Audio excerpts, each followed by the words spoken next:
ఓటర్ల నమోదు గ్రామ స్థాయిలో పటిష్టంగా నిర్వహించాలని టీడీపీ సీనియర్ నాయకులు ఆర్జే వెంకటేష్ అన్నారు. నేడు రాచవేటివారిపల్లి యూనిట్ ఇన్ఛార్జ్ మీటింగ్ నిర్వహించారు. ప్రతి కార్యకర్త తమ పరిధిలో ఓటర్ల నమోదు కార్యక్రమాన్ని తప్పనిసరిగా మై టీడీపీ యాప్ నందు పోస్ట్ చేయాలని కోరారు.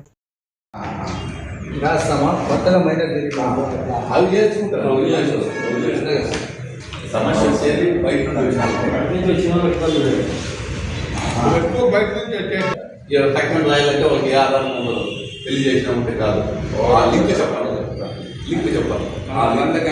వాళ్ళు ఉన్నారు, ఆ లింక్ చెప్పి తీసుకోవాలి. ఆ రూపీ కూడా షిఫ్టింగ్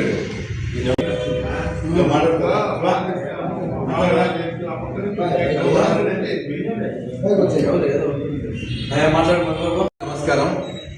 ఈరోజు మదనపల్లి నియోజకవర్గంకి సంబంధించి నిమ్మనపల్లి మండలంలోని యూనిట్ మీటింగ్ జరుగుతూ ఉంది. ఇక్కడ వచ్చినటువంటి బూత్ ఇన్ఛార్జీలకి, కార్యకర్తలందరికీ పేరు పేరున నా హృదయపూర్వక నమస్కారాలు. ప్రభుత్వము ఎంతో ప్రతిష్టాత్మకంగా ఈరోజు సర్ కార్యక్రమాన్ని మన మీద పెట్టింది. మనము ఈ ఓటర్ల నమోదు ప్రక్రియలో మై టీడీపీ యాప్లో చేయడంలో వెనకబడ్డాము.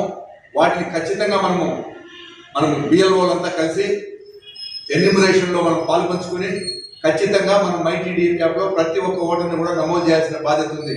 మంది పర్సెంటేజ్ రావడం లేదు. దీనిపైన అధిష్టాన వర్గం చాలా సీరియస్గా ఉంది. ఇప్పటికే చాలాసార్లు మాకు మీటింగులు పెట్టి చెప్పడం జరుగుతూ ఉంది యూనిట్ ఇన్ఛార్జి పై నుండి. ఈ నమోదు ప్రక్రియను మై టీడీపీ యాప్లో ఖచ్చితంగా చేయాలని చెప్పి మన యూనిట్ పరిధిలో ఉన్నటువంటి బండ్లపై ఇక్కడ నుండి మొత్తం అన్నీ కూడా చాలా వెనకబడి ఉన్నాయి. కాబట్టి వాటన్నింటినీ బూత్ ఇన్ఛార్జీలు ప్రత్యేకంగా దృష్టి పెట్టాలా. గ్రామ కమిటీ అధ్యక్షుడు, ప్రధాన కార్యదర్శి అందరూ కూడా ఈ సర్ కార్యక్రమంలో ఏ ఒక్క ఓటు కూడా మిస్ కాకుండా ప్రతి ఒక్క ఓటర్ని కూడా చేర్చే విధంగా, అది కూడా 2002 ఓటర్ లిస్టు తీసుకుని అక్కడ ఆ ఓటర్ లిస్టులో ప్రామాణికంగా ఉంటే తప్ప న్యూ ఓటర్ ఎంటర్ కాదు. దీన్ని కొంత ఆలోచన చేసి బాగా ఈ సమస్యను అధిగమించి ప్రతి ఒక్క ఓటర్ని కూడా చేర్చాలని చెప్పి మన పార్టీకి వచ్చే స్థానిక సంస్థ ఎన్నికల్లో మంచి మెజారిటీ తీసుకొచ్చేదానికి ఓటర్ లిస్ట్ ఉపయోగపడుతుందని చెప్పి అందరికీ తెలియజేస్తూ ప్రతి ఒక్కరు ఈ కార్యక్రమంలో మరింత చురుగ్గా పాల్గొనాలని మనస్ఫూర్తిగా కోరుకుంటున్నాను.